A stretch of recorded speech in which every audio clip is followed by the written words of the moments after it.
Hey, what's going on, guys? My name is Dr. Boyce Watkins. Welcome to the Black Financial Channel. That's theblackfinancialchannel.com. If you haven't subscribed to the Black Financial Channel, the Instagram page or the YouTube channel, just go to theblackfinancialchannel.com and look for the Black Financial Channel on Instagram.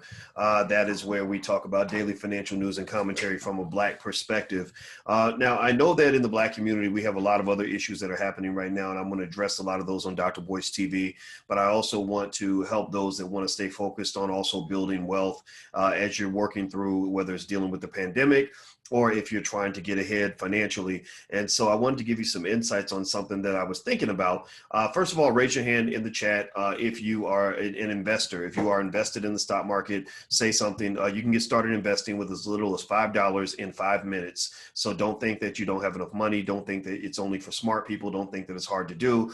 I have a PhD in finance. I could teach you in 5 minutes. Just go to stock.Com. That's stock.com. If you haven't gotten started, I'm very proud, by the way. I took a survey recently on my Twitter, and one of the things that I know from extensive academic research over the years is that stock market participation is one of the leading indicators of wealth in the community. That the more people you have invested in stock markets, the higher the wealth goes. The reason for the gap between the rich and the poor is because rich people, they become rich by investing in the stock market. So they weren't, many of them weren't born rich, but they became rich by doing what rich people do. So I've been basically pushing you guys to do what rich people do and to participate in the stock market. And so a lot of you actually are investing. I found on Twitter anyway, on the Twitter survey, that 73% of you are participating in the stock market. That is far higher than the average American. That is really amazing because you're behaving like rich people.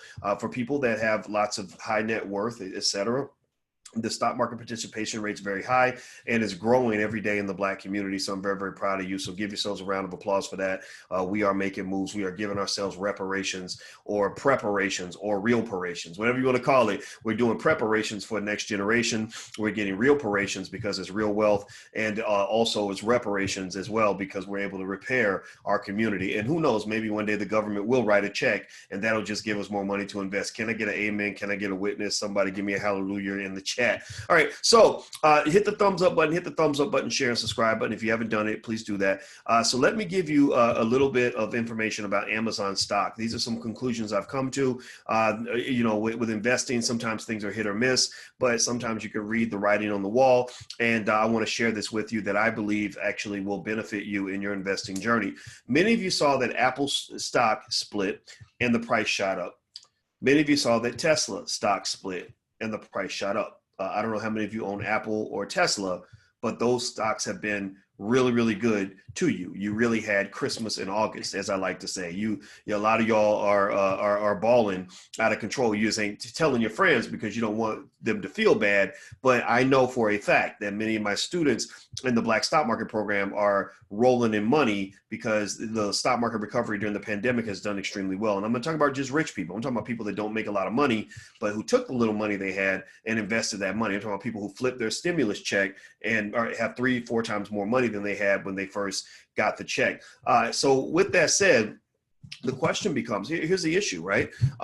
From a theoretical standpoint, as a financial researcher, I can tell you that there is no theoretical reason that a stock split is supposed to boost the stock price. There is no theoretical reason that it's supposed to grow. A stock split is like taking a pizza and instead of chopping it into 4 slices, you're slicing it into 8 slices. You don't have more pizza, you just have more slices. So why would chopping the pizza into 8 slices instead of 4 slices cause you to actually have more pizza? Well, it's because the market has shifted. Dynamics have changed.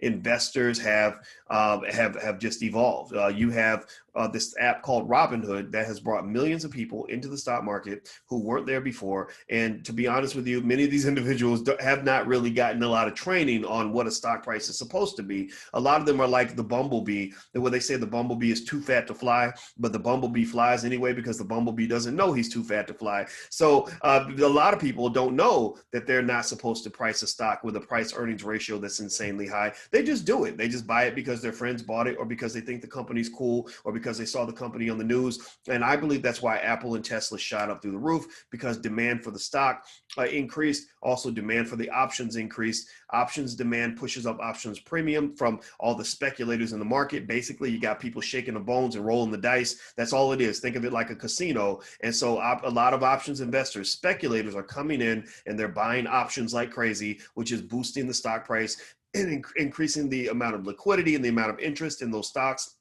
and the price has gone up. Pay attention.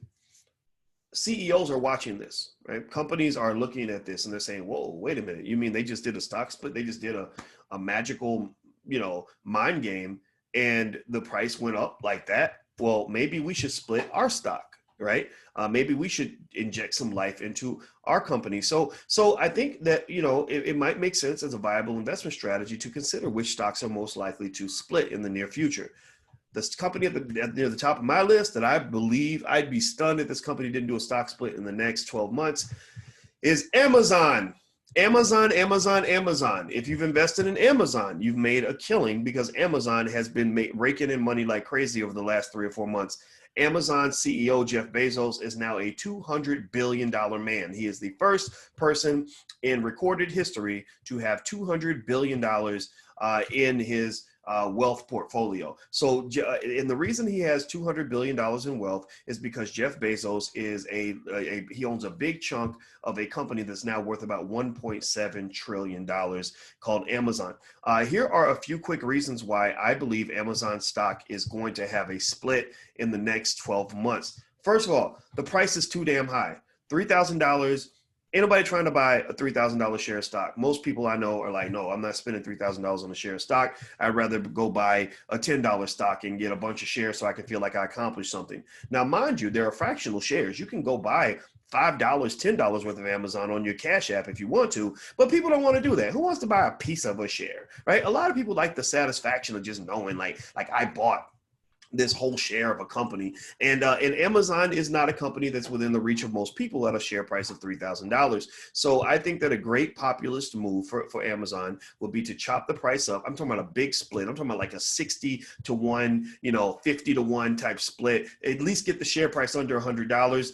Boom, you're going to see a jump in the stock price, because everybody's going to want to jump in on this, because Amazon has been one of the strongest, most consistent investments that I've seen, that I've had in my portfolio for the entire year. I love Amazon. I love the way the company operates. I love the way they do business. Now, one thing that I don't always love about Amazon is that from a PR standpoint, they're not doing so great. From a PR standpoint, Amazon is losing, because Amazon kind of comes off like the Uncle Scrooge of the investing world, meaning that they're making money when everybody else is suffering. The pandemic is kind of happening, and people are frozen in fear, and I guess misery loves company. So there are some people who get mad when you're doing well when everybody else isn't doing well. You ever have a situation where you're happy and people get mad at you because you're happy, and because they want to be miserable and they feel like you should be sad like them? Well, in a way, that's kind of what Amazon's going through. Amazon is, all through the pandemic, they said, okay, let's put on our masks, let's socially distance, let's sanitize our hands, but let's keep our factories open. And that's what they did. And so they made a killing from it. Jeff Bezos saw his wealth actually go up during the pandemic. But the downside of that is that he's feeling the wrath, right? The world pretty much hates rich people, and the world hates clever people. So if you're smart and you're a person that applies your intelligence in a way that's going to make you rich, just be ready for the fact that you're going to have a stack of haters that's down the block, out the door, around the corner, because the world hates rich people and the world hates clever people. So in fact, if you ever get rich, don't tell your friends, don't tell anybody, pretend like you're broke. If they ever want to ask you to borrow money, start off by telling them about all your financial problems and talk about how horrible life is and how hard it is to be black, and it's a struggle out here, man. We can't get ahead. And you'll get a lot of friends that way. You'll get a lot of people that be like, yeah, man, I agree with you. It is hard out here, right? But really in the back of your mind, you'll know that you just made $5,000 because you've been investing consistently, and your friends don't, because they're invested in misery, right? I'm not making fun of people that are in that category. I'm just telling you what it is. I'm just being honest. You know how I do. So the world hates rich people. Jeff Bezos is the poster child of really wealthy people. He's also the poster child of a problem that we have in America, which is called economic inequality. We do have racial inequality. We also have just class-based inequality. America is too capitalist. America needs to become, I don't want America to be completely socialist, but America needs to be a little more socialist in that you can afford to pay higher taxes. Rich people, that you could probably get by if instead of having $1 billion a year, you had $800 million a year. Like that you could actually get by that way. So I think that for Bezos, chopping his stock price would really allow people to really jump in and love that company again. I think that if you chop the stock price and you encourage people to invest and you get, another 10, 20 million people participating in your stock, well, though that's millions more people that are not going to necessarily support Congress when they're trying to break up your company, or when they're trying to make you the bad guy, or they're trying to possibly trump up charges and get you sent to jail, which is what China and Russia tend to do with billionaires that get a little bit too powerful. I think that it would be just a good move from a PR standpoint, and people would give respect from that. The third reason that Amazon would benefit from a stock split is they can actually gain customers off this. They can actually do this in a way where the world benefits and they benefit. There's nothing wrong with making money as long as everybody else is doing well because you're doing well. Like if you're doing well by helping others do well, then that's fine for you to do well. So I think that Amazon could actually benefit itself by basically doing something really basic, right? Think about this. Imagine if they split the stock to where the price is about $50 a share. And then they go to all their members of Amazon Prime, 112 million people that have subscribed to Amazon Prime, and they say, because we love you so much, we're going to give you a free share of Amazon stock, right? Now, sure, that's a big investment, but I think that would be massive for their public support. I think it would bring in new customers for Amazon Prime. I believe they would make a lot of that money back, or at the very least, they could give an incentive. They could say you can buy a share for 20% off or whatever, right? Something that allows them to feel like they're part of the group. That's what you call incentive alignment. Incentive alignment is when you say, look, okay, I know you're mad at me because I'm doing well and you're not. Well, how about this? How about I break you off a little something and connect you to the process so that we can both be on the same team, right? That's very important in terms of resolving disputes. And I think Amazon would achieve some incentive alignment by helping their customers to become owners. They would achieve incentive alignment by helping the public become owners in the company. They would achieve incentive alignment also, which goes to actually my next reason why I think Amazon's going to have a stock split. They could achieve incentive alignment by making their employees owners. You see, Amazon has a big labor issue. They have employees that want to shut their factories down. They have employees that want to go on strike. They have employees that are going around telling stories about how hard it is to work for Amazon. Well, why not split your stock and just start breaking the employees off a little something? Like make them connected to the success of the company. It's just like when they talk about ownership of a neighborhood. Neighborhoods where people don't own the property tend to get torn down, run down, and destroyed because people don't care about stuff they don't own. But when there are owners in the neighborhood, then the people take care of the property. They cut the grass, they paint the house, they want it to look good because when they make things look good, they feel good because that's a part of them, right? So let those employees become owners in the company. Now, giving them shares of stock at $3,000 a pop is very expensive, but if they're $50 a pop, then you could just dole it out like candy, and that would be like an amazing thing. It would make them very popular, and I believe that they've already thought about some of this. They're just waiting for the right time. I believe that they're just waiting for the right time for this to happen, and this goes actually to the last reason why I think they're going to do a split. These splits are generating these really weird boosts in stock price. Now, there are many theories in academia that I've read a ton of research papers on this stuff. There are many theories that explain why it might make sense to see a pop in the stock price after a split. Like there's what they call the clientele effect, which says that, when the price goes down, you're getting a broader clientele, which increases the demand for the stock. The more people want the stock, the more the price goes up, right? Then there's what they call the signaling effect. The signaling effect says that when a CEO says, okay, we're going to split our stock, that they're signaling to the public like, hey, y'all, I got some good news. Like some good things are going to happen. We're going to be making money. It's going to be off the chain, y'all, right? So people say, oh, wow, the CEO is splitting the stock, which means that must be good. Something good must be about ready to happen. And so the price goes up because people want the stock because they feel the CEO is signaling that good times are coming. All this might be possible, but at the end of the day, we're just seeing these major jumps, particularly amongst these really popular companies. And I just really think that Amazon is noticing this. I think Google is noticing this. And I think that when they're ready to try to give themselves a little bump, a little baby bump and kind of pop the price up a little bit, I think that a stock split will do the trick. And I think that you're going to see, now, mind you, though, Jeff Bezos, I just want to warn you, you're going to have like probably 10 million more haters, because then your wealth is going to go from 200 billion to 250 billion, probably overnight. And it's going to make people mad. But don't get mad. Don't get mad. Don't get mad. Understand how it happens. Understand where this comes from. I read Jeff Bezos' entire bio. I read his entire story to understand his life, because I study Black people. I care about Black wealth. I'm constantly obsessing my life. I've dedicated my life to solving what I call the Black wealth problem, which is, why do Black people not have as much money as we should? How do we have 1.3 trillion and it goes through our hands and disappears? So I study everybody. I read bios of even people I don't like. I read the bio of Donald Trump. I read his family history 100 years. I read the bios of politicians, Joe Biden, Kamala Harris. I read the bios of billionaires, Elon Musk, Jeff Bezos. Let me tell you a little secret about Bezos. Apply this to your kids. This is what we're doing with our 17-year-old right now. The secret with Jeff Bezos and why he makes so much money is because Jeff Bezos understands two things that allow you to make a killing in this society without very much work.